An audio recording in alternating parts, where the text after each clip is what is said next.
Hi, my name is Philip Odelfelt. I'm the co-founder and CEO of Datavations. Datavations is a market intelligence company based off of big data and AI. We recently raised a $4.2 million seed round. Hey everyone, thanks for tuning in and welcome to the Fundraising Debrief, the podcast where we share the real stories behind successful founders and their recent VC financing rounds. My name is Vlad Cazacu and I'll be your host today as we interview Philip Odelfelt.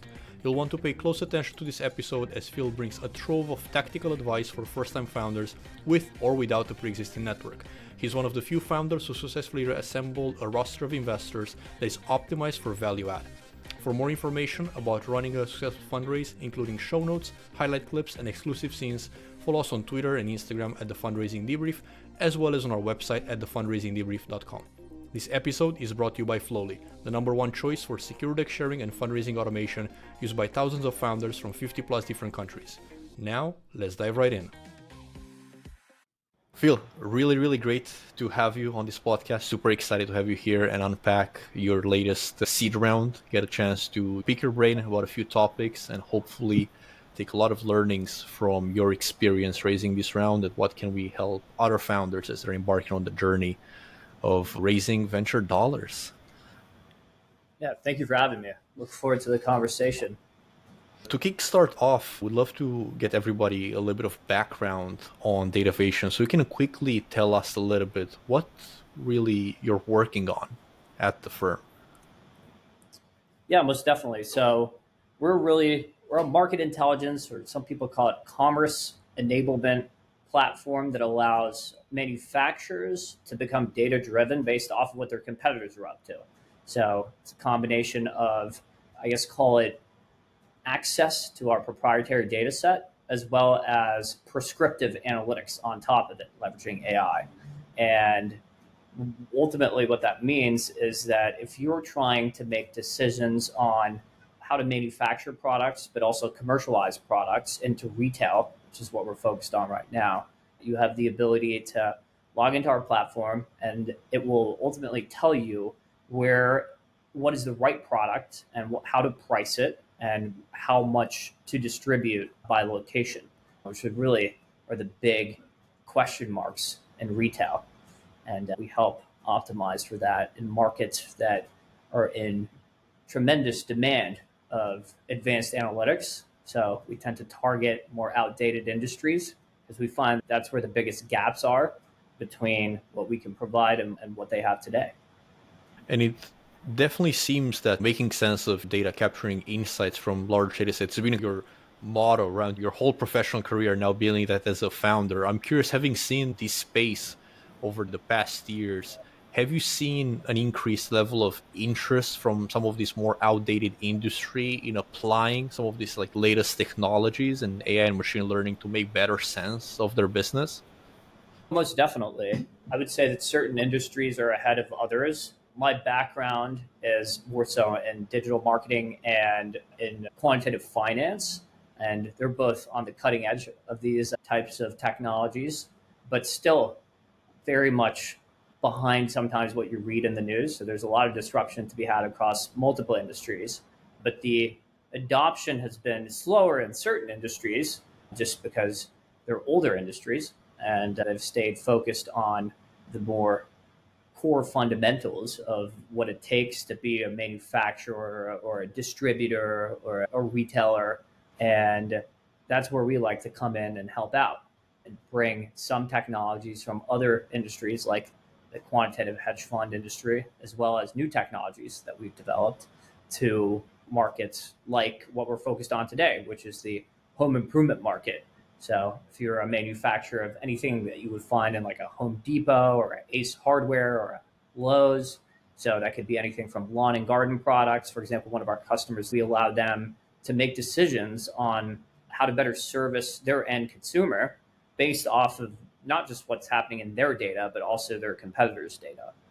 And we think that using a broader data set is really the importance of being able to experience the full potential of AI. So we sit in the camp of data first, but we do leverage a lot of these open source tools and libraries that allow us to make the data more actionable and clean. It's definitely a space that's been attracting a lot of interest from founders, consumers, interest, especially over the past 12 months. So I'm curious, coming into this round, how do you feel let's call it the general perspective around AI machine learning and interest around it helped your narrative around raising this round? Oh, I would say that it was very beneficial. And it was interesting. The environment that we're in right now was beneficial to us for a couple of reasons. Going into the round, we were probably thinking of ourselves more as like a B2B SaaS company. And even though we were leveraging AI, we still wouldn't call ourselves an AI company today. Frankly, I don't think 99% of the companies that call themselves AI companies should be calling themselves AI companies. It's a tool. And if you have the right data and business problem to apply it to, it becomes beautiful and it becomes very powerful. But the way that we benefited from this macroeconomic environment was for a multitude of reasons. One was that we actually had revenues and were close to profitability. So that was something that this market favors that a market 2 years ago wouldn't have really cared about. And it wasn't easy to get there. We had to turn around, cut some costs, figure out how to stay focused. About a year ago, we were running shorter on cash. We were never super close, but we organically turned the business around. So the market liked that. And then in addition to that, I will say that the hype around AI has been very beneficial. A lot of the capital allocation that used to go to markets and technologies that haven't had the same level of value realization yet, like blockchain's an obvious one, but there are some other exploratory things like the metaverse and whatnot. In a bull market, everyone wants to take bets on those longer term projects that might end up paying off 10 years from now. But in a bear market where LPs are becoming less risk averse, you're finding yourselves with companies that actually have paying customers and customers that are staying, which is two things that we're very proud of, and high ACVs, and these like more B2B business models that actually print cash to be favored. And B2B SaaS and big data analytics and AI all fit that bucket more. Absolutely. It feels like it's a perfect cocktail, right? Like you're also riding the historical trend and looking forward in the next 5 to 10 years, everybody's betting very deeply and heavily on AI machine learning, but at the same time having the right unit economics and a proper business around it, able to leverage a little bit of the hype of the market, but also provide the right investment opportunity to people. Yeah, most definitely. It all depends on what type of investor you want to partner with and how you want to run your business. But it is interesting. I love the hype. It's great. I kind of like fell into this field and I've been working my whole career on data. I fell in love with this market called alternative data specifically, which is really been on the cutting edge of data science and data engineering, data processing, really large data sets. And now everyone's catching on to this AI wave. And me and our team and our investors, we sit in the camp that we love AI, but at the same time, we think that it's really the data that creates a moat around your business. So if you don't have ownership of that data, very few businesses are actually going to be successful. So performing the right ETLs, which stands for extract, transform, load, to prepare good data to go into machine learning algorithms is extremely important. And then having ownership of data that you process is extremely important.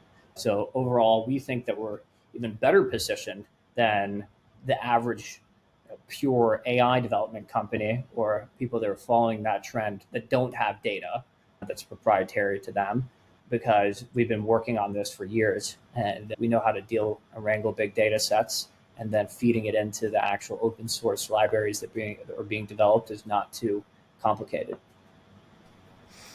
So let's add a few data points to the current raise. How much money did you raise for the seed round for Datavations right now? So this round we took in 4.2 million. And how did you come up to this number? What was the rationale behind raising the 4.2 million for the seed round?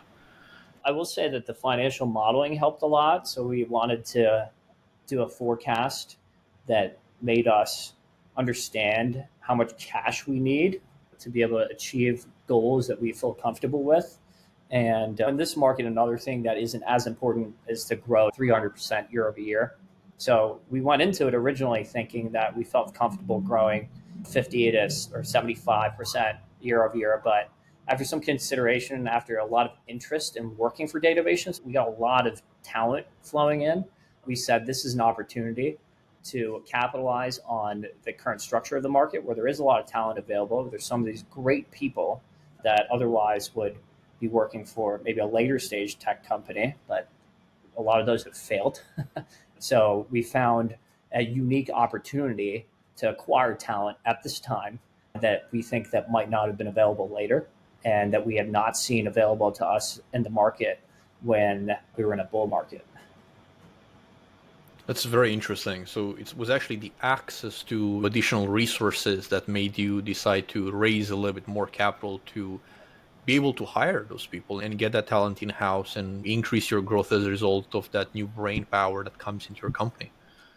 Yeah, so we had raised a comfortable amount before, not like any of these mega rounds or anything like that. And this is not a big round either, per se. But we were also, when we set out to have conversations, we were profitable. We were printing positive cash flows at the time. And it wasn't a very exciting growth trajectory because we were barely profitable, but we were extremely comfortable to be able to go into the raise and say, let's pick people over capital. And that's ultimately what we ended up doing. So you mentioned when you first started having the conversation, let's frame this a little bit for everybody listening on how long did it actually take to raise this round. And again, we're speaking about a company who is profitable, is following one of the largest trends that are happening right now in the private and public markets. When did you had your first conversation? When did the round actually close?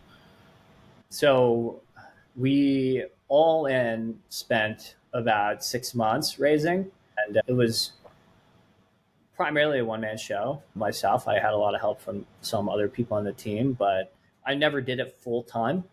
So I took about maybe 50 or 60% of my time fundraising throughout 6 months. And the beauty of what we did, which I encourage a lot of founders to do if they can pull it off, is to use a safe note. And our round was big enough to justify a priced round, and we were offered a priced round. But the beauty of a safe note is that you can roll investments to deleveraging the risk of the round over a longer time period. And you can cherry pick your investors. You don't have to bring them all in at once. And you can learn and get to know your investors or your potential investors before the mutual transaction happens. And yeah, so 6 months was good. I felt very comfortable about it because I didn't have to do it full time. And we had a tremendous business momentum still because of that, while I took some resources and put it into the fundraise. And over the course of these 6 months, with approximation, how many investors would you say that you had conversations with? That's a good question. So I look at fundraising a little bit differently than what I think a lot of other people do. And I've tried the more traditional tactics, but they tend to, or by traditional, I mean like more like sales tactics or business development tactics, where it's like it's all volume game, it's all numbers game. And sure, it will get you some checks, it will get you some investors out there, but if you're focusing primarily on volume and saying, oh, we need money now, I'm going to go out and complete this raise, and I only have 6 months, I don't think that's very wise, especially in this market. So I was fundraising for years. I've been fundraising since I started the company, and building those relationships, what you're like, similar to what you're doing with this podcast, that's what it's all about. It positions you to have access to the people that you need for when you need money. And it positions you to have relationships with people that you can trust. And ultimately, you want to partner with an investor that you can trust and an investor that shares the same core fundamental values as you do. So the investors that came into this round, I could not be more pleased with them because we have extreme core value alignment as it relates to the way we think about business ethics and things like that. But then in addition to that, a strong value alignment on the theses that we have on the market as it relates to big data, AI, and analytics. That is a great insight of going for depth rather than volume, right? Of figuring out how can you build true relationships with the right individuals and vet them over time, and quite frankly, them vetting you over time and being comfortable to underwrite you at that stage with your vision rather than taking a more sales-like approach. Yeah, don't ever start the race. Just always be raising. Indeed, always be raising seems the motto of these days. So I'm curious your thoughts on people who may not have the luxury of time. Let's say they're listening to this podcast a little bit late in their cash burn journey, so they only have 3-4 months left. Do you believe that those people are now out of luck? Do you believe there's still something to be said about the volume play and getting people across line when you need cash the most? Cut costs. Go back to eating beans. You should eat last. Leaders eat last, right? So like your salary gone or minimum wage, like just enough to survive. And then in addition to that, you have to reconsider why you're in this position. It probably isn't just your fault. It might be individuals that are involved in business, and you have to reassess and make some hard decisions. Business is tough, right?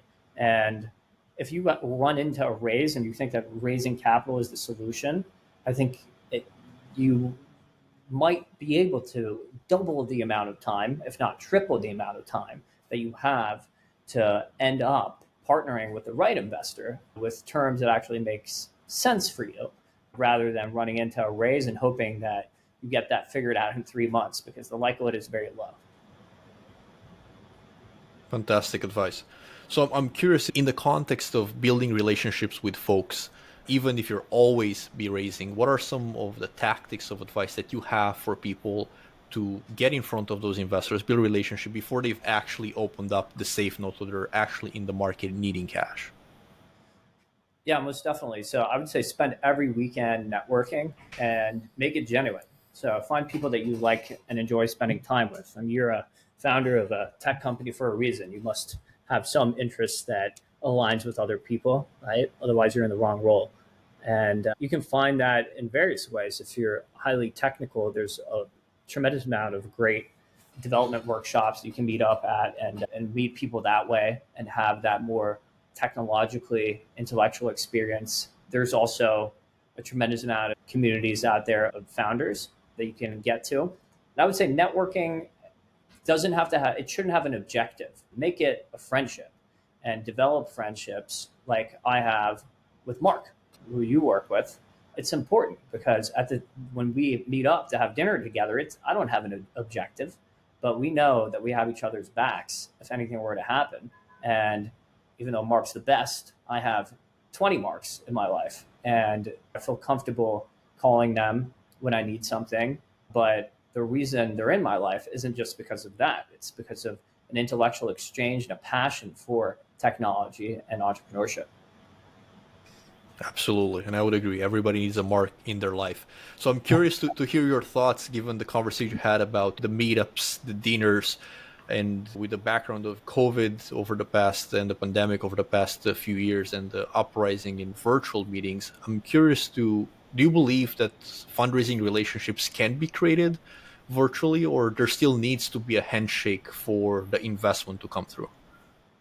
I think it's more than a handshake. You need to develop relationships in person with people for it to actually be a good fit. Granted, I haven't raised from these big, super reputable VCs that everyone hears about in the news. I've raised from VCs that are very specialized in specific industries, which to me are a much better fit for our company.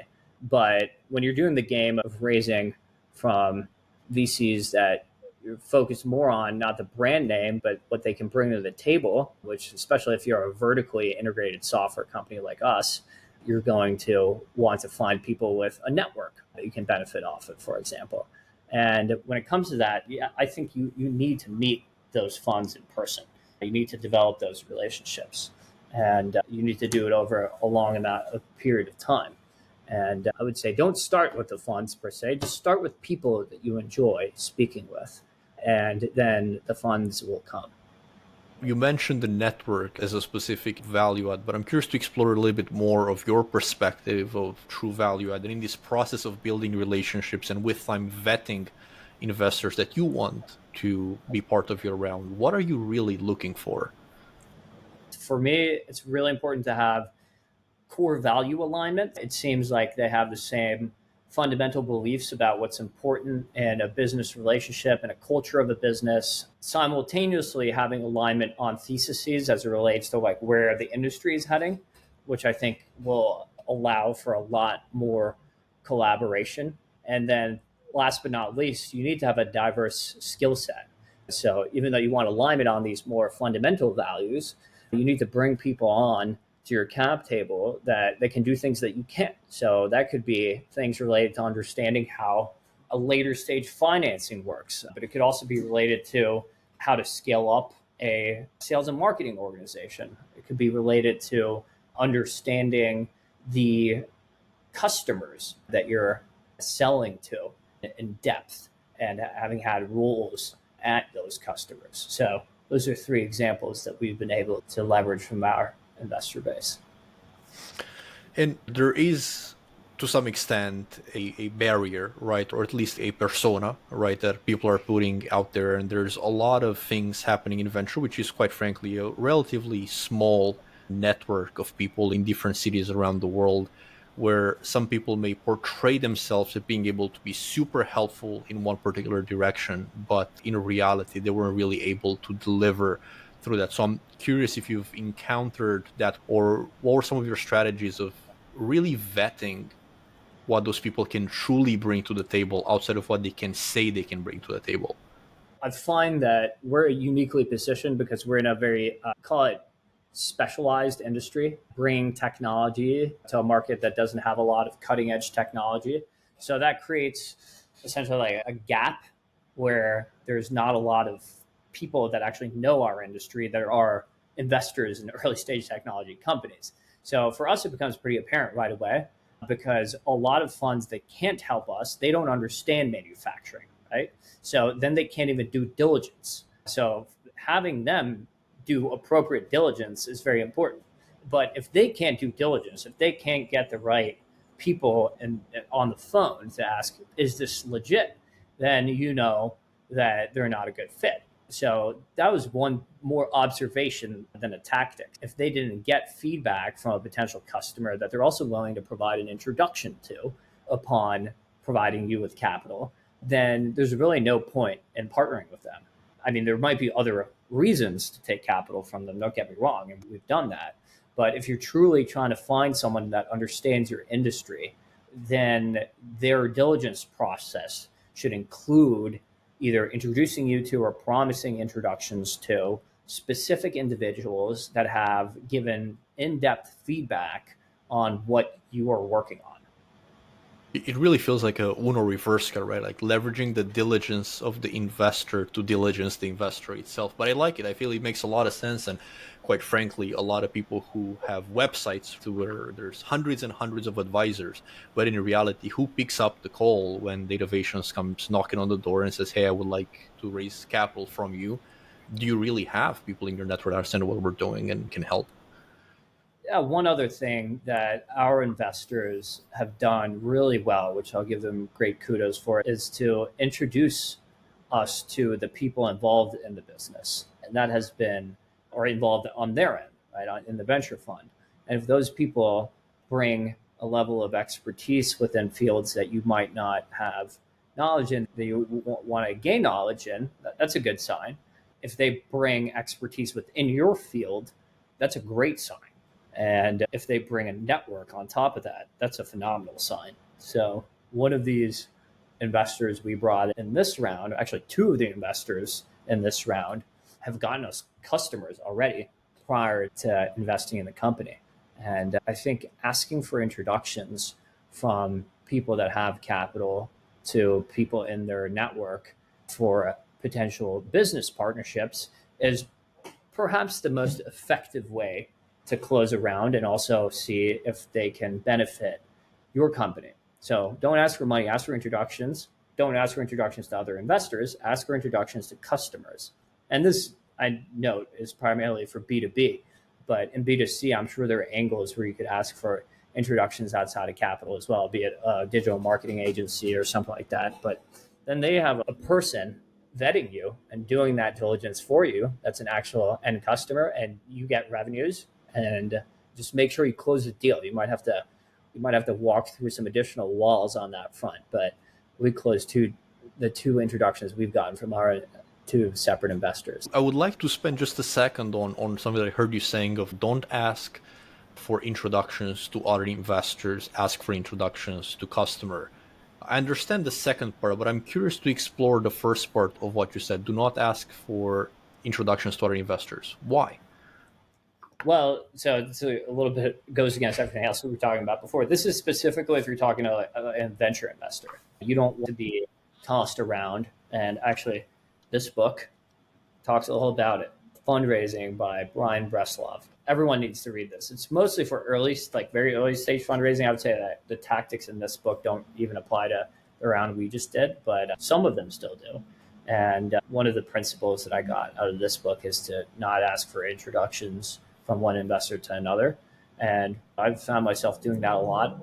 And when I tried raising originally, and it's not good because if you get an introduction and that company didn't put in money, why should you? You already have a bias towards a negative. In addition to that, I think that if your deck and information floats around too much, eventually it will end up in the hands of a portfolio that has a potential competitor, and they could leverage that information against you. So let's double down on this. Let's say you may not have yet the extensive network that you, for example, have right now, and there are certain investors which obviously prefer warm introductions to be able to sit at the same table. Who are the best paths into those investors, if not other investors? So great paths into investors are other founders.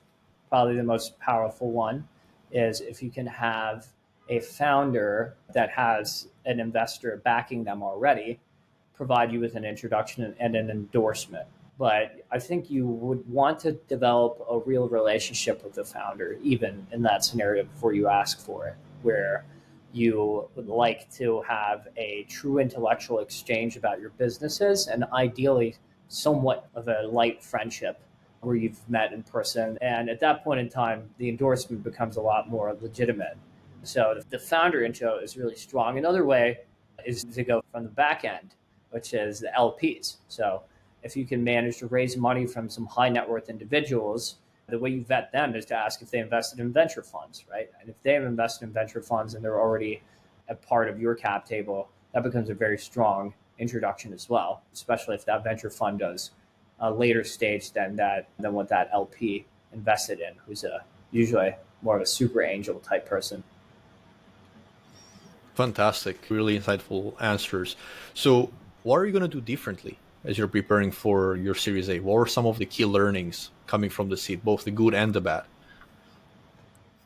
Yeah, well, each round has its own flavor to it. It will be a priced round. So, in preparation for the priced round, where we would likely establish governance, like official governance, we are establishing governance ahead of that. So, having quarterly advisory board meetings and ultimately setting ourselves up for success. So if we choose to dive in to another round, which we might not raise again, who knows? But if we do raise again, we'll be ready to take on that level of responsibility for a significant growth round.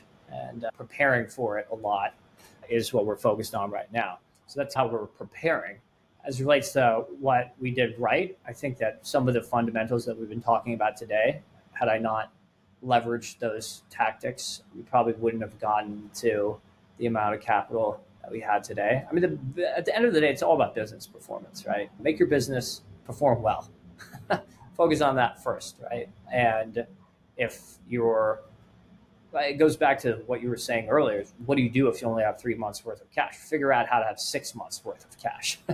Figure out how to have 12 months worth of cash. In this market, you should be having multiple dozens, ideally, right? Or being close to breaking even.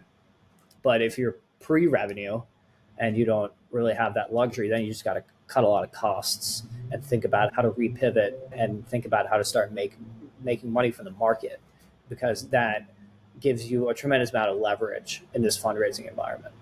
So I'm sorry, I didn't really answer your question, but what I would do differently, I mean, everything is always a battle for maturity. I'm a young founder. I'm relatively young, not by Silicon Valley standards, maybe, but I'll be 30 this year.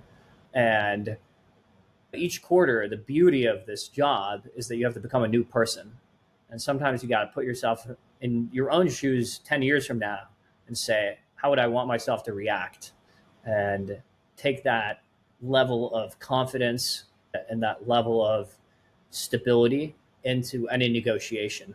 And then you'll always come out more on top than you would if you had let your emotions get involved in anything. So staying unemotional, staying objective, thinking, and remembering that at the end of the day, it's just business.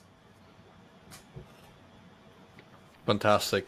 You answered more than just my question, so I'm really grateful for you expanding on it, because there's a lot of nuances between different rounds. But as you mentioned, being able to treat each individual's part of the journey independently and applying the right tactics and strategy, and realizing that at the end of the day, it is a business transaction.